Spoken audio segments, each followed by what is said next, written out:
Angels, ministers, and flame of fire. This means they serve us. Once again, drop down to verse 13. Let's see who they serve. Go ahead and read. But to which of the angels said he at any time, sit on my right hand until I make thine enemies thy footstool? Now one. Go ahead. Are they not all ministering spirits? They are serving spirits. All of them. He said, are they not all serving or ministering spirits? Right? And who they minister to? Sent forth to minister for them who shall be heirs of salvation. Oh, so they sent forth the minister or serve the ones that's going to be heirs to salvation. Right?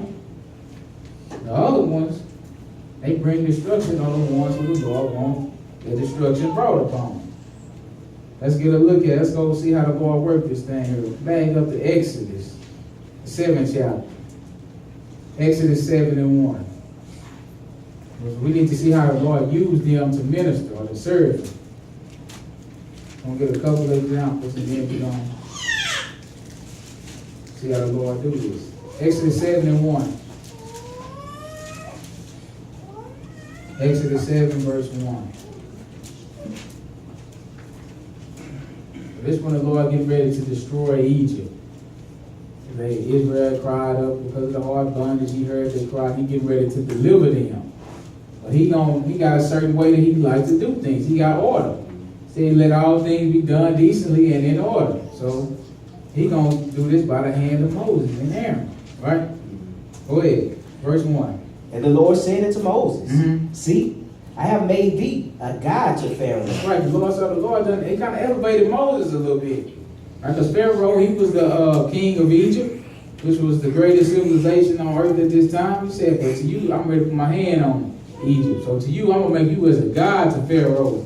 And what else? And Aaron thy brother shall be thy prophet. And Aaron thy brother is going to be your prophet. In other words, he's going to be the mouthpiece for you. He's going to be the one executing what you tell him. You the one going to tell him the word, and he's going to tell it to Pharaoh. Go ahead. Thou shalt speak all that I command thee. And Aaron thy brother shall speak unto Pharaoh. Yes. That he send the children of Israel out of his land. Yeah. And I will harden Pharaoh's heart and multiply my signs and my wonders in the land of Egypt. Mm-hmm. But Pharaoh shall not hearken unto you. Right, so you're gonna do all these signs and wonders, and you're gonna tell Pharaoh to let my people go to come serve me. But I'm not gonna let Pharaoh let them go. He said, I'm gonna harden Pharaoh's heart. Why? Because the Lord want to put his hand on Egypt at this time. He want to show his power and his wonders. He's going to do it by the hand of Moses and Aaron in the sight of Pharaoh. Go ahead. That I may lay my hand upon Egypt. That you going to do what? Lay my hand upon Egypt. This is why he hardened his heart. Because he want to touch Egypt now. Go ahead. And bring forth mine armies. Now, which is who? And my people, the children of Israel, out of the land of Egypt by great judgment. Right, by great judgment. Egypt been judged. At this time, they've been judged. Now, the Lord is going to bring forth the punishment. Right? Go verse 5. And the Egyptians shall know that I am the Lord. The Egyptians shall what? Know that I am the Lord. When what happened? When I stretch forth my hand upon Egypt, and bring out the children of Israel from among them. That's right. Once I do that, then the Egyptians shall know that I am the Lord. Right? Let's go get a look at him starting to do something. Back, drop down to verse 15. Verse 15. Hearken to the scripture. Get thee unto Pharaoh in the morning. Lo, he goeth out unto the water, and thou shalt stand by the river's brinks. Against he come, and the rod which was turned to a serpent shalt thou take in thine hand. Right. And thou shalt say unto him, the Lord God of the Hebrews hath sent me unto thee, saying, What? Let my people go, So what read? that they may serve me in the wilderness. And behold, hitherto thou wouldest not hear. Right. So he said, you ain't gonna listen. But he said, the rod that you used that was turned into a serpent, I want you to take that in your hand. You go and you tell Pharaoh to let my people go, that they might serve me in the wilderness. Go ahead. 17. Thus saith the Lord. What's that? In this thou shalt know that I am the Lord. Right, so by this you shall know that I am the Lord. Go ahead. Behold, I will smite with the rod that is in thine hand. Right, so this is the second time he spoke about this rod, right? This rod is also considered a scepter. It's called a royal staff. It's used to show royalty and symbol, and it's a token of authority. It's a sign of authority. So once the angels see this rod being used, guess what they recognize? This is the language they speak. Right. They recognize that's a sign of authority, sovereignty. other scriptures in the Bible call the rod a scepter. They one and the same. Even the kings of the earth still use them. Pharaoh had one. The Catholic, the Pope, he got one. Right? It's a sign. It's a token of royal authority. Notice how many times he's going to say do it with his rod. Go ahead and read.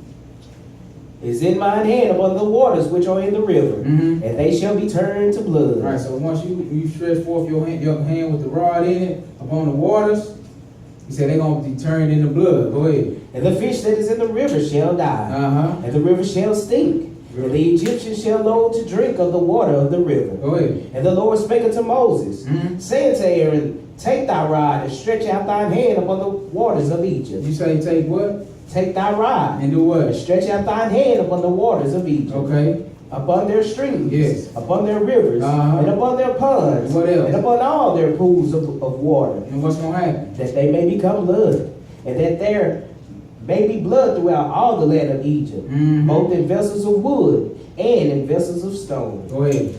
And Moses and Aaron did so as the Lord commanded. And what they do? And he lifted up the rod and smote the waters that were in the river in the sight of the Pharaoh and in the sight of his servants. Right. And all the waters that were in the river were turned to blood. That's right.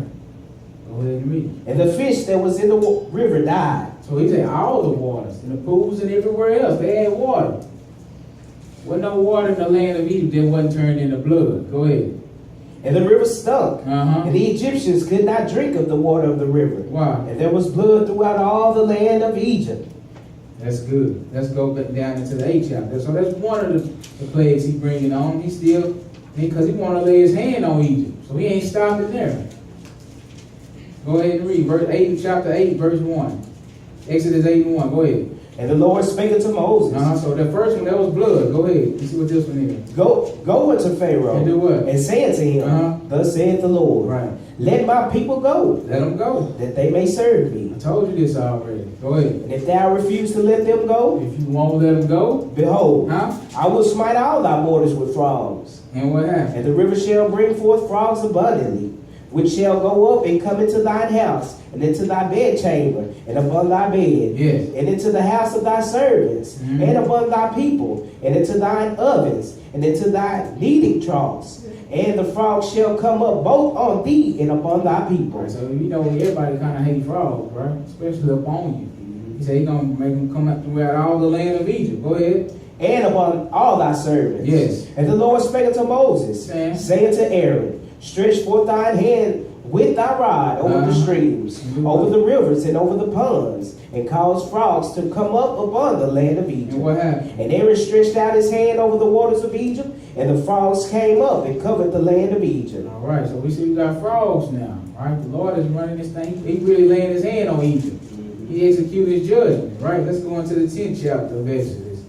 This will be the last example, and we'll skate out of here. Verse 12. Exodus 10 and 12. Talking to the scripture. And the Lord said unto Moses, what's that? Stretch out thine hand over the land of Egypt for the locusts, okay, that they may come up upon the land of Egypt, and eat every herb of the land. Eat every herb of the land. Go ahead. Even all that the hail hath left. Right. And Moses stretched forth his rod over the land of Egypt, and the Lord brought an east wind upon the land all that day, right, and all that night. And when it was morning, the east wind brought the locusts, right, and the locusts went up over all the land of Egypt, and rested in all coast of Egypt. Right. Very grievous were they. Yes. Before them there were no such locusts as they, neither after them shall be such. Okay. For they covered the face of the whole earth. These locusts, this is how many of them it was. They covered the face of the whole earth. Go ahead. So that the land was darkened. Yes. And they did eat every herb of the land. And what else? And all the fruit of the trees which the hail had left. Right. And there remained not any green thing in the trees, right, or in the herbs of the field, through all the land of Egypt. Right. So we see these plagues, the Lord is bringing them on by the hand of Moses, right? The Lord is bringing the punishment, but He using man to do so. Right? And he said, stretch out your hand with your rod. Every time you do that, it's going to be a different plague, a different judgment that I'm going to bring on. And that's how I want it done. So let's see how the book say He did it. Let's go to Psalms, the 78th chapter. Because we see how he did it there. Now let's get the underlying way. All right? Let's get the spiritual way, I should say. 78, Psalm 78, verse 42. Remember, he said, Lord made all things that was visible and invisible. So we just got the visible portion right there. Now we're going to get the invisible portion. Verse 42. Now this is the same instant what we just got to reading about. But the Lord's going to tell you how he really did it, right? Verse 42, hearken to the scripture. They remembered not his hand. Right. Nor the day when he delivered them from the enemy. Right, he talking about the children of Israel when he brought them out of the land of Egypt. They didn't remember. Go ahead and read. How he had wrought his signs in Egypt. Yeah, so they forgot that with the swiftness. Go ahead. And his wonders in the field of Zoan. Yes. And he turned their rivers into blood. We read that, right? That's some of the Lord's signs and wonders. He said they forgot about it. How he did what? He turned their rivers into blood. We read that was the first one, right? Go ahead. And their floods that they could not drink. Right. He said all their waters, it was blood. Right, go ahead. He sent divers sorts of flies among them, right, which devoured them. And what else? And frogs. And frogs, we read that. We skipped over the flies, but we read the frogs. Right? So the Lord is doing all this, and he just running it down. Go ahead. Which destroyed them. Right. He gave also their increase into the caterpillar. Right. And you see, he said the frogs destroyed them. Right? He said he gave the increase, meaning the fruit of their works. He gave it to the, remember last night we talked about the fruit of your works. We talked about that being your portion or your inheritance in this life. And the Lord gave their portion or their inheritance to the caterpillar or the locust. Right? Go ahead. And their labor unto the locust. See? Drop down to verse 49. Tell me how he did it. He cast upon them the fierceness of his anger. Right. Remember, he was mad at Egypt right now. So he cast upon the fierceness of his anger. Wrath and indignation. Yes. And trouble by sending evil angels among them. Oh, that's how he do it. He said sending evil angels among. See, we didn't read about the evil angels, but the Lord is showing you that's how he did it. You know what? Every time he held out that staff, them angels knew. Now we can go and execute the punishment that the Lord done brought upon them. But before, they didn't make a move. They didn't make a move without the Lord telling Moses to hold out your staff. That's a sign of authority. Just like the Bible speaks about the woman head covering being a sign or a symbol of authority to the evil angels, that's what their royal staff was. That's what their rod was. And when they stretched it out, now them angels know it's time to go and execute the punishment. But before that, they didn't make a move until that happened. They didn't make not one move. All right? Let's look at it again, how that going, because he worked the same way. But first, let's check out Amos, the 3rd chapter. Because we need to know this about the Lord. He's going to tell us real clearly. Amos 3. Let's start at verse 3. Again, drop down to verse 6. Amos 3 and 3. Then we'll drop down to verse 6.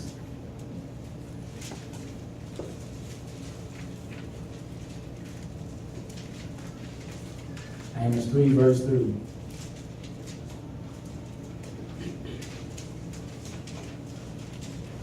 Hearken to the script. Can two walk together except they be agreed? Can't happen. You and the Lord can't walk together if y'all don't agree.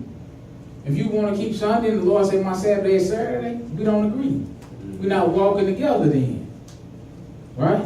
Can't walk together unless we agree. Go ahead. Shall a trumpet be blown in the city? This is verse 6. Right? Shall a trumpet be blown in the city? And the people not be afraid? No. That was one of the signs. It's a sign. Once the trumpet blown in the city, it's either war or some type of destruction coming. Right. Go ahead. Shall there be evil in the city? So now listen close. Shall any evil be in a city? And the Lord had not done it. No.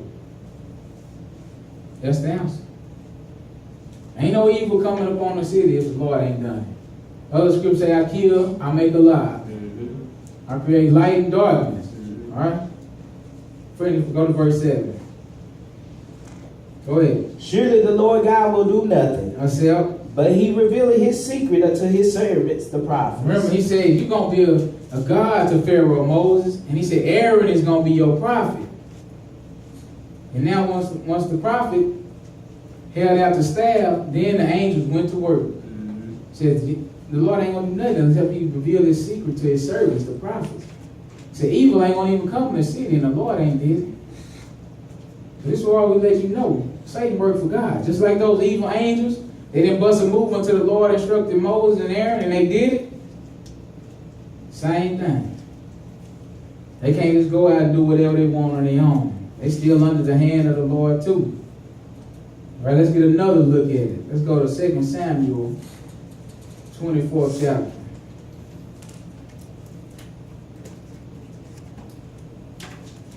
2 Samuel 24, we'll start at verse 1. 2 Samuel 24 and 1. So you see how the Lord worked? He wanted to destroy something. He's not going to take a good or a holy angel, just like he want to take a good or a holy man and have him commit a sin. He's going to use something that's already going to the fire.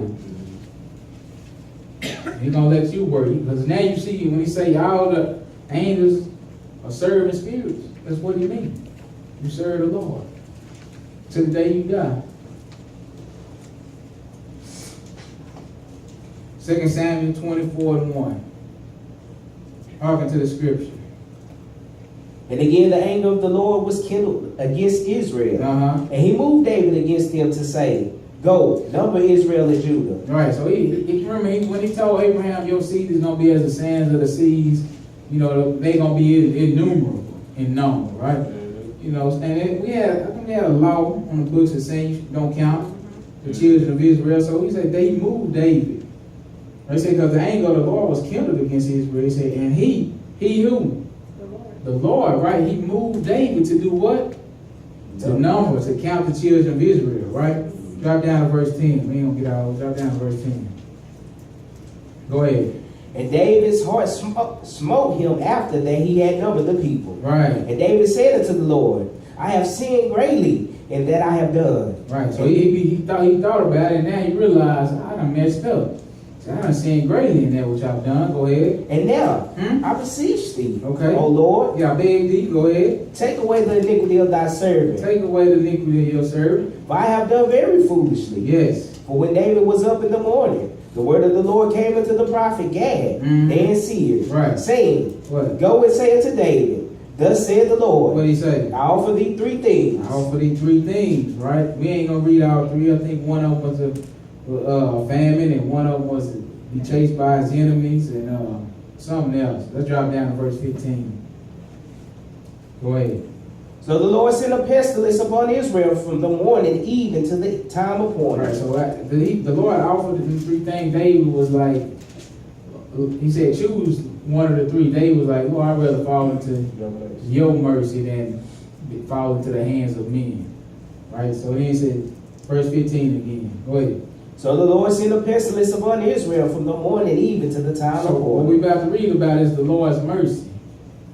Just in case you got on your mind, you want to kind of aggravate or agitate the Lord, we're going to read about his mercy. And you know who he extended his mercy to, right?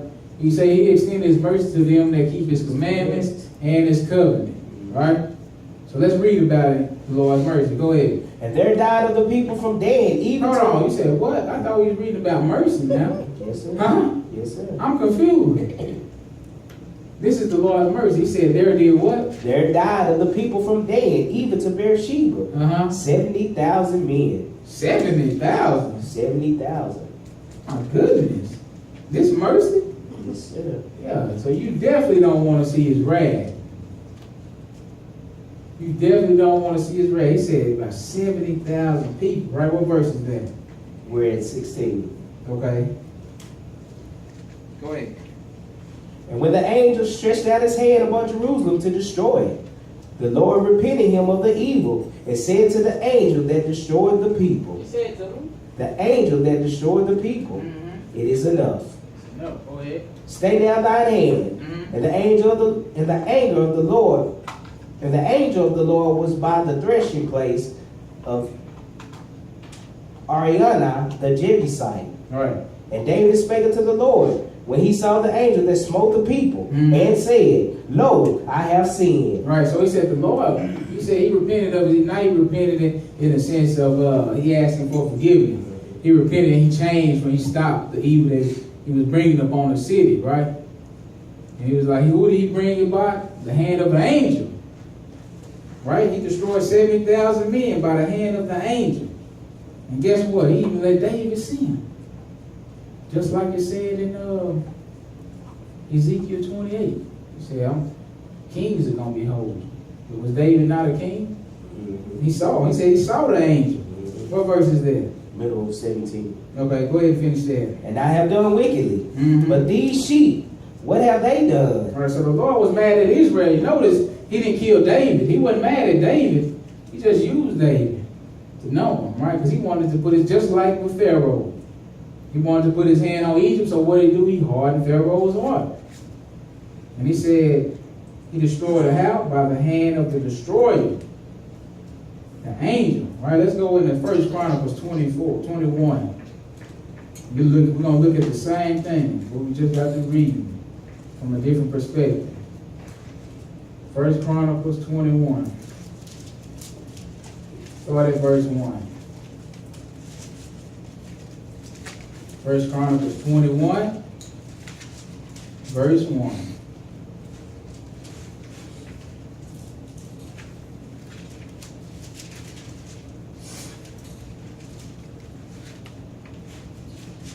Hearken to the scripture. And Satan stood up against Israel. Hold on. Who stood up against Israel? Satan. I thought the Lord said he was moved against Israel. I mean, he used Satan. Right? Go ahead. And Satan stood up against Israel and provoked David to number Israel. Right, so now we see how David numbered them. Because the Lord was mad at Israel. So what did he do? He used the evil angel to provoke him to what? To sin. Right? Drop down to verse 13. Go ahead. And David said unto Gad, I am in a great strait. Yes. Let me fall not into the hand of the Lord, for very great are his mercies. Let me fall now into the hand of the Lord. Go ahead. For very great are his mercies. Yes. But very great are his mercies. Remember, you're going to read about his mercy. Go ahead. But let me not fall into the hand of men. Right. So the Lord sent pestilence upon Israel. And what happened? And there fell of Israel 70,000 men. Man, that's his mercy. It's the same account. You see that, right? Go ahead. And God sent an angel to Jerusalem to destroy it. Right, so we got the name of the angel, which was the destroyer in verse 1, which is who? Satan. It's the same angel he telling you about. He did what again? And God sent an angel to Jerusalem to destroy it. And what happened? And as he was destroying, the Lord beheld, and he repented him of the evil, and said to the angel that destroyed, it is enough. Right. Stay now thine hand. And the angel of the Lord stood by the threshing floor of Arnan the Jebusite. What happened? And David lifted up his eyes and saw the angel of the Lord. What did David see? The angel of the Lord. So who did he see? Satan. That's right. Go ahead and read. Stand between the earth and the heaven, having a drawn sword in his hand, right, stretched out over Jerusalem. Then David and the elders of Israel, who were clothed in sackcloth, fell upon their slaves. The angel still standing there with his sword, ready to kill. All right. Drop down to verse 27 and read that. And the Lord commanded the angel. So the Lord did what? Commanded the angel. Or we could say the Lord commanded Satan to do what? And he put up his sword again into the sheath. Now he had that sword stretched out until the Lord told him to put it up, right? Right. The Bible says the Lord commanded him to put it up. Did he back talk? No. He put it up. Right? Satan worked for God. That's it. He can't go and do anything on his own. If he could, it wouldn't be no man left. Right. He'd have been killed us all. You can't stand before him. Right?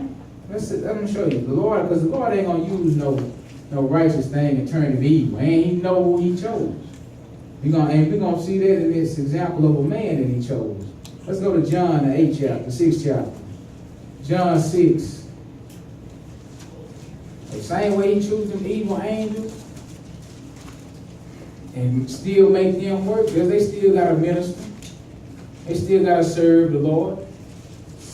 They can't just go and do nothing or do what they want to do. Same way he used men. John 6, we're going to read one verse, verse 70. verse 7, because they was talking about a lot of his disciples that turned back at this time, because he was talking about eating flesh and all of that. And he asked the 12, he said, will y'all leave also? The people was like, oh, where we gonna go? You got the words of eternal life. Right? And from that time, many of his disciples, they turned away. Right? And look what Jesus said in verse 7. Hearken to the scripture. Jesus answered them. Yes. Have not I chosen you 12? Have not I did what? Chosen you 12. And what else? And one of you is a devil. Right, so he know who he chose, right? He said, I done chose 12 of y'all. And guess what? One of y'all is a devil. But why would he choose one as a devil? Because he know he got a will that he has to fulfill all the scripture that's written about him. Right. One of the scriptures written is that he's gonna be betrayed. So why would he go and get a holy man and have him to betray him? It don't make sense. Right. So I'm gonna choose a devil. Somebody that's already on their way out. And I'm gonna keep them around me to execute my will. Right? Mm-hmm. Let's go into the 13th chapter of John now. John 13 chapter. Start at verse 18. John 13 and 18. He said, I know who I chose, and one of y'all is a devil.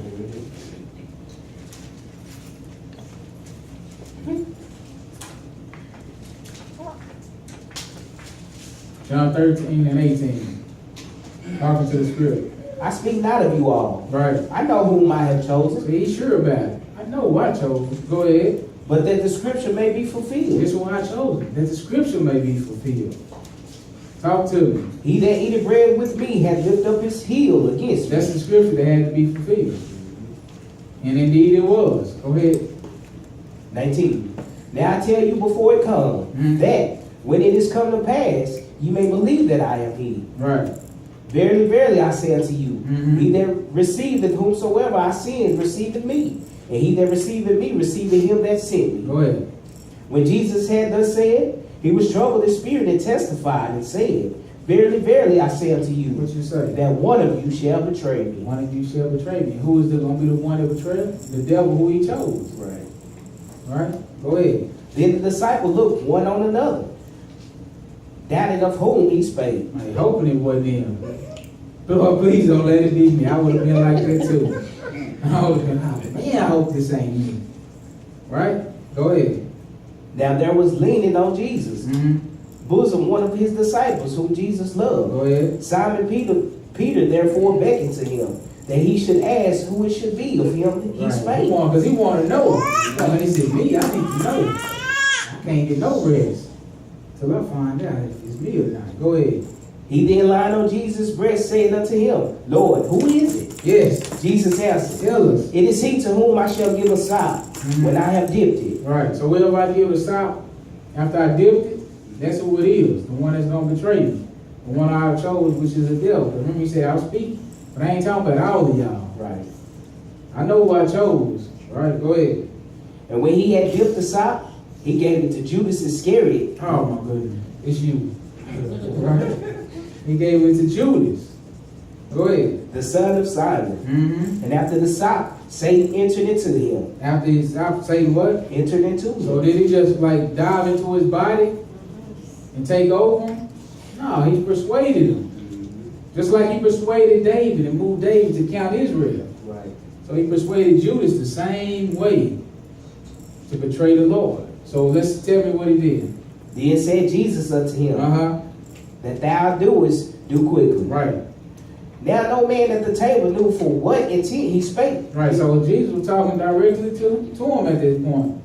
He like, but nobody that was round about the table knew exactly what he was speaking of. Right. They thought he was talking about something else. Go ahead. Listen to him. For some of them thought because Judas had the bag, Right. that Jesus had said unto him, by those things that we have need of against the feast, Right. or that he should give something to the poor. Right. So they thinking he talking about go out and buy the stuff for the feast, or give something to the poor. Right. Right. Go ahead. He then, having received the sop, went immediately out, and it was night. That's right. So after he received that sop, he went immediately out. He went to go get the people so they can betray Jesus to be crucified. But like he said, he know who he chose. Right. He used an evil man, a wicked man. And that's what he said Satan at his right hand. Right. So once it was time for the Lord's will to be fulfilled, that angel moved on. He